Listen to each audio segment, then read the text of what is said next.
ইমোতে আমরা যখন কোনো ডকুমেন্ট, ছবি, ভিডিও আমাদের প্রিয়জনের কাছে পাঠাই, সেটা কিন্তু অরিজিনাল ফাইল যায় না বন্ধুরা।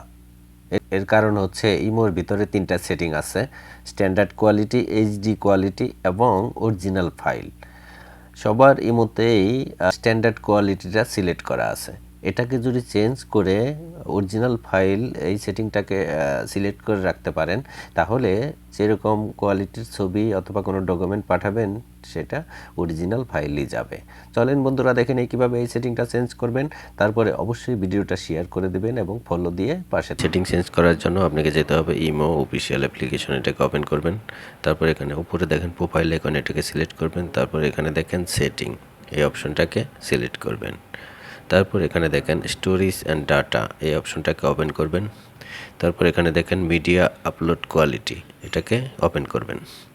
তারপর এখানে দেখেন স্ট্যান্ডার্ড কোয়ালিটি, এটা আমার এখানে দেওয়া আছে, সবার এখানে এই স্ট্যান্ডার্ড কোয়ালিটি দেওয়া থাকে।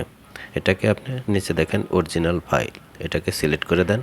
তাহলে আপনি যে কোনো ছবি, ভিডিও, যে কোনো ডকুমেন্ট পাঠান, অরিজিনাল কোয়ালিটি যেরকম ঠিক সেরকমই যাবে।